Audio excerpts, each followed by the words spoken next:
país donde más del 70% de la población adulta está en sobrepeso u obesidad, con tasas de crecimiento de diabetes e hipertensión, los medicamentos para encontrar atajos y bajar de peso ganan más terreno. Sin embargo, se están dando casos de uso sin aprobación oficial a través de versiones compuestas y no reguladas, lo que abre una peligrosa puerta a lo desconocido. ¿Qué riesgos enfrenta realmente un paciente que recurre a este tratamiento fuera del marco legal y médico?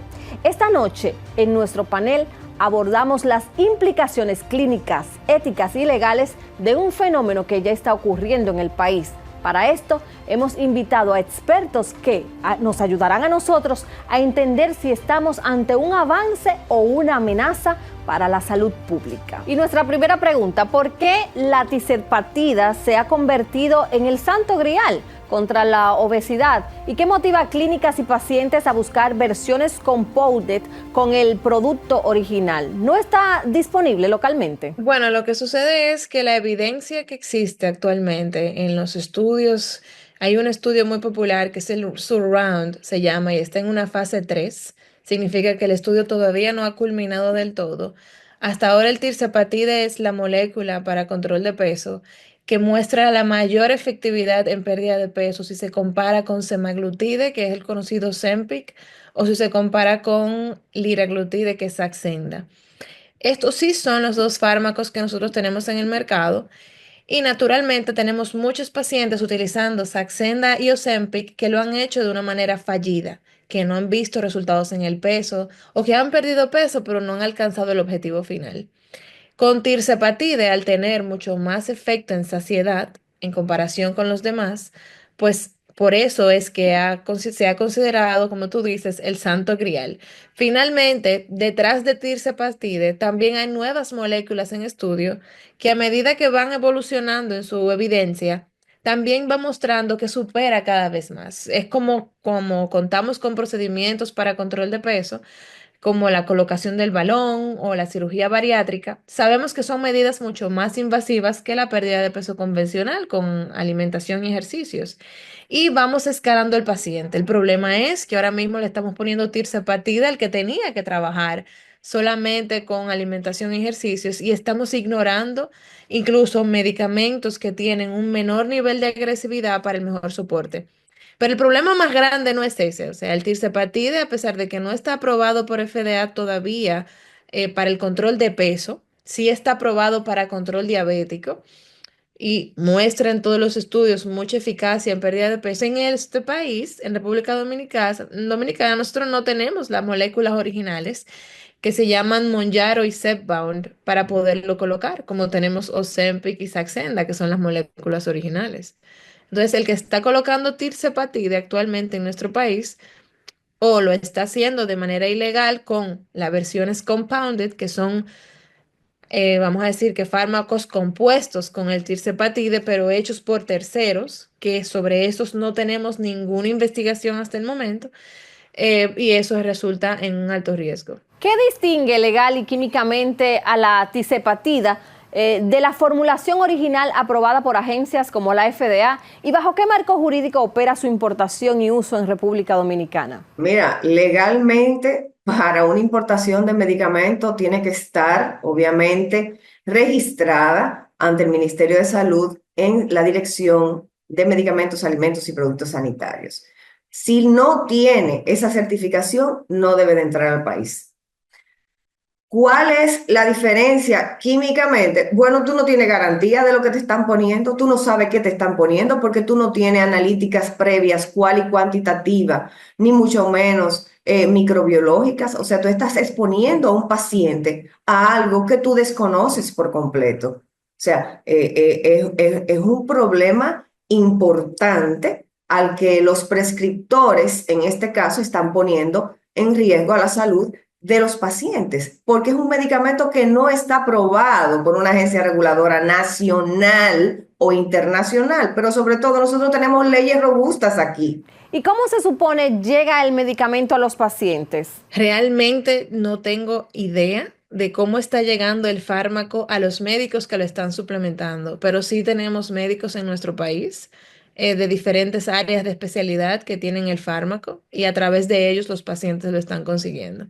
Sí tengo casos de pacientes que tienen salud, vamos a decir que tienen seguros de salud en Estados Unidos y ellos sí pueden conseguir el Mounjaro o el Zepbound bajo prescripción del médico que tengan en Estados Unidos. Esa adquisición de ese producto a través de esa vía es correcta, porque tienen un servicio de salud que originalmente consiguen la molécula, pero los que lo están consiguiendo aquí, esa no es la versión. Y no sé realmente, te soy súper honesta, si hay algún tráfico de la molécula original aquí.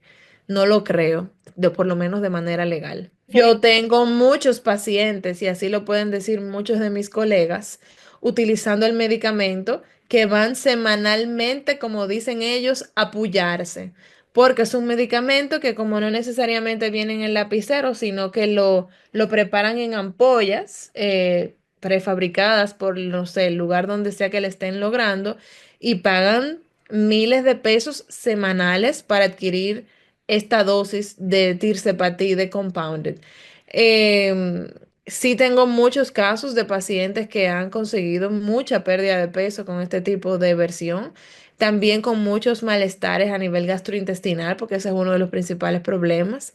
Y naturalmente con una relación inadecuada con el peso y la alimentación, porque la verdad es que son, vamos a decir que son atajos no deseados porque se pierde mucha masa muscular en el proceso de perder peso de esta manera. Principalmente después de que el paciente ya ha terminado el proceso de pérdida de peso, pues vienen a donde mí para yo poderlos orientar sobre cómo mantener el peso que han perdido. O han llegado donde mí con la complicación. Y la mayoría de los pacientes, y en esto tengo que ser muy sincera, está bastante claro de que esto no está bien hecho, ¿eh?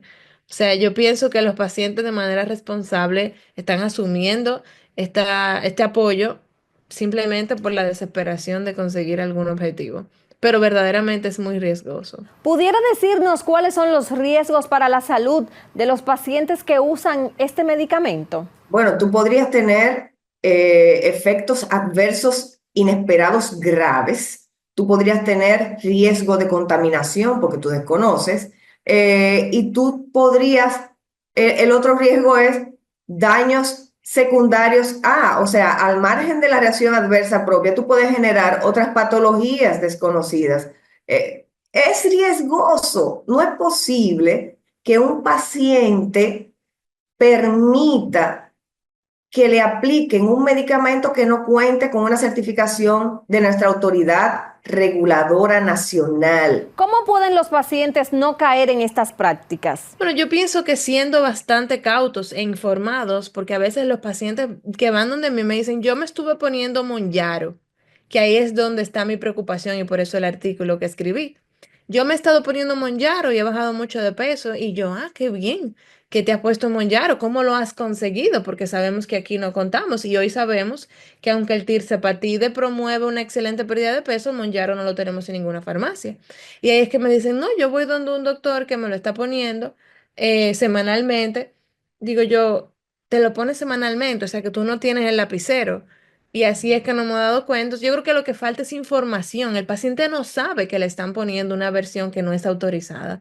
Piensa que es lo mismo. O sea que yo creo que la manera más sensata de nosotros ayudar a nuestros pacientes es informándolo. Ya de ahí, el que quiera hacer lo que quiera hacer es ya su propia responsabilidad. Lo primero es que la ley es clara y establece la ley en 42-01 y su reglamento de medicamento 246-06 establece que ningún prescriptor que según nuestra ley son los odontólogos y los médicos los que tienen la facultad legal para prescribir, pueden vender o dispensar un medicamento en su consultorio. Y eso tiene que ser una alerta porque es totalmente antiético. ¿Quiénes están facultados para vender medicamentos? Los farmacéuticos, las farmacias y otras personas, empresarios que tengan farmacéutico para poder ser sus directores técnicos. Pero eso no es así, porque si no, el mundo de los medicamentos fuera un desastre de riesgo total, porque todo el mundo quiere dinero, ¿verdad? pero ¿y la salud? ¿Quién la quiere? O sea, hay que tener un equilibrio, sobre todo cuando es de uso prácticamente estético o si es por salud, porque yo le garantizo a usted que si es donde un médico que tenga el criterio correcto, ético y un criterio integral del manejo del paciente, no lo hará así. No lo hará así porque un médico que tenga o un prescriptor que tenga un criterio específicamente centrado en la atención integral del paciente, no se va a prestar para poner un fármaco que no tenga ningún tipo de regulación. No lo hará. Entonces, es lo que usted dice. El paciente prácticamente ve al profesional de la salud como un dios porque está buscando una necesidad y su salvación es eso. Entonces, se evoca por lo que le dice. Entonces, la ética tiene que ser el norte y la implementación de la regulación que tenemos actual, la implementación porque tenemos regulaciones maravillosas, pero no se implementan. Y desde la perspectiva de la ética profesional, ¿qué obligaciones incumplen los médicos que prescriben tisepatida sin autorización local? ¿Y cuál es el riesgo legal ante un evento adverso grave? El médico sabe, lo que pasa es que lamentablemente en nuestro país todavía se manejan muchas irregularidades, no solamente en el contexto de este fármaco, sino de muchos otros. Y en que el paciente, aunque el médico lo sepa, probablemente piensa que no va a tener ninguna repercusión legal realmente. Bueno, el riesgo es importante. Lo primero es que se puede catalogar como un daño a la salud pública porque usted está evidentemente aplicando un medicamento que no está licenciado para ser consumido en el territorio nacional, independientemente de la índole que sea, independientemente cuál sea la composición del fármaco, si no está licenciado para ser distribuido y dispensado en República Dominicana, se está cometiendo un delito a la salud pública. Considerando la promesa terapéutica de este tipo de medicamentos y la realidad de su inaccesibilidad oficial, ¿qué estrategias basadas en evidencia pueden y deben impulsar las autoridades sanitarias y los profesionales para ofrecer a los pacientes un tratamiento efectivo sin poner en riesgo su salud, ni traspasar pues los límites de la ley? Bueno, como bien escribí, eso se parece a la conclusión de mi artículo. Realmente las herramientas basadas en evidencia que nosotros tenemos para continuar apoyando a nuestros pacientes es seguir reforzando la parte de estilo de vida, sabiendo que el uso de fármacos, sea Saxenda, sea Ozempic o sea cualquier otro de los fármacos orales que existen en el mercado, son una gran herramienta de apoyo. Sin olvidar el apoyo psicológico con el que contamos, pues sabemos que el manejo de peso, el manejo del control glicémico, colesterol y demás, requiere de un abordaje integral, donde no solamente apuntamos a la alimentación, sino también patrones de sueño, ejercicio, estilo de vida, entorno familiar, laboral, todo eso de abordarse de la manera correcta va a seguir apoyando la estrategia. Existen todavía y van a seguir existiendo métodos más invasivos para el control de peso como el balón gástrico, como la cirugía bariátrica, hasta que nosotros contemos con este fármaco que tanto promete. Pienso que yo no estoy viendo que se están beneficiando de este fármaco pacientes con obesidad mórbida. Yo creo que incluso ante ellos uno puede evaluar riesgo-beneficio dada la irregularidad y aún así son pacientes que también tienen muchísimo más riesgo cardiovascular, por lo que en ellos es donde menos y más uno se preocupa, donde menos debería de usarse. Pero donde lo estamos viendo más siendo usado es en pacientes que no tienen ni siquiera criterio de uso. Y la verdad es que la invitación es al criterio clínico, a la evaluación crítica del paciente y a las autoridades a evaluar los diferentes centros, pues te soy súper honesta. Yo creo que estos nombres de estas personas que lo ven es de dominio bastante popular. Odalis, mira, el sistema de salud es un sistema que cuenta con regulaciones y leyes y normas robustas. Pero ¿qué sucede? Usted sabe la cantidad de profesionales de la salud que tiene República Dominicana y la concentración que hay entre Santo Domingo y Santiago, por ponerle un ejemplo. La ética profesional tiene que ser la bisagra estructural para ayudar al ente regulador. Ahora bien, el ente regulador tiene que robustecer los controles por puertos y aeropuertos, porque por donde pasan esos medicamentos. Aquí no se fabrica ese tipo de medicamento. Aquí no se fabrica. Hasta donde yo tengo entendido, estuve revisando, hay muy poca información sobre ese medicamento. ¿Cómo llegan esos medicamentos al paciente? ¿Cuál es la trazabilidad por donde pasa ese fármaco para llegar al paciente? Estamos hablando de una falsificación de medicamentos, porque un medicamento que no está licenciado se cataloga como un medicamento no regulado y que podría ser una falsificación de medicamento. Porque usted no sabe lo que le están aplicando al paciente, porque usted no tiene una certificación que diga que esa composición es veraz, eficaz y efectiva contra una patología. Entonces, definitivamente la ética profesional y el querer violentar las normas es el mayor problema que tenemos, y la autoridad reguladora tiene que hacer un trabajo gigantesco con la vigilancia sanitaria. Entonces, lo que a mí me indigna es si el profesional de la salud sabe que está incumpliendo con su ética. ¿Por qué abrirle tanto frente, Dios mío, al sistema que ya con lo que tenemos estamos cansados? O sea, ¿para qué? ¿Para ganar más dinero? Podría ser peor, porque le pueden quitar el exequatur a un médico por eso, o a un odontólogo. O sea, estamos hablando que son los dos facultativos prescriptores que establece la Ley General de Salud. O sea, estoy hablando de forma genérica, para que me entiendan. No todos los médicos incumplen con esto, pero los traviesos que hacen ese tipo de delito tienen que ser regulados. La palabra atajo yo le llamo la vida light. La gente no quiere tener dieta adecuada, la gente no quiere hacer ejercicio.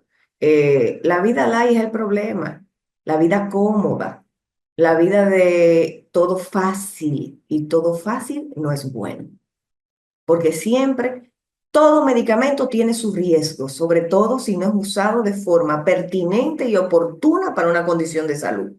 Y esos medicamentos lo que están autorizados para obesidad, pero están autorizados para obesidad, pero prescrito por un facultativo, por un médico. Prescrito por un médico que le va a indicar en una prescripción, usted, si está en una farmacia, está ingresado, será por la farmacia hospitalaria que pasa la indicación para su dispensación, y si no, por la farmacia comunitaria, que son las farmacias que todos conocemos como la grande cadena de farmacias, las farmacias que son comerciales, que son las que tienen que dispensar los medicamentos. No en un consultorio médico se dispensan los medicamentos, salvo aquellos que son medicamentos hospitalarios de uso restringidos, que tienen que ser aplicados dentro del centro a un paciente que está en una condición ambulatoria, pero que requiere un medicamento de uso hospitalario. ¿Por qué? Por sus riesgos y por el control que tiene que llevar el medicamento. Gracias por darnos estas informaciones tan relevantes para poder entender este tema que para muchos era desconocido, pero que reviste mucha importancia para la salud de los ciudadanos.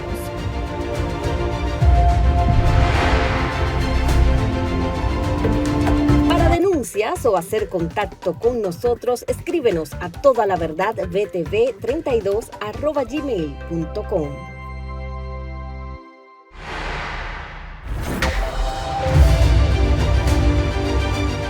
Bueno, y esta semana estuvo con varias huelgas. Las calles de Villa Altagracia paralizadas desde el lunes 12 de mayo por un alza del peaje que golpea pues el bolsillo de más de 97,000 residentes, y un colegio médico dominicano que llevó a cabo un paro nacional de 48 horas el 14 y 15 de mayo, en rechazo a despidos y a la precariedad de la salud pública. Entonces queda claro, señores, que el descontento ciudadano ya no cabalga en silencios. exige respuestas. Así que gracias por acompañarnos en esta búsqueda de la verdad, donde a veces nos encontramos con verdades incómodas y donde hacemos los debates necesarios. Aquí en Toda la Verdad. El compromiso para la próxima semana.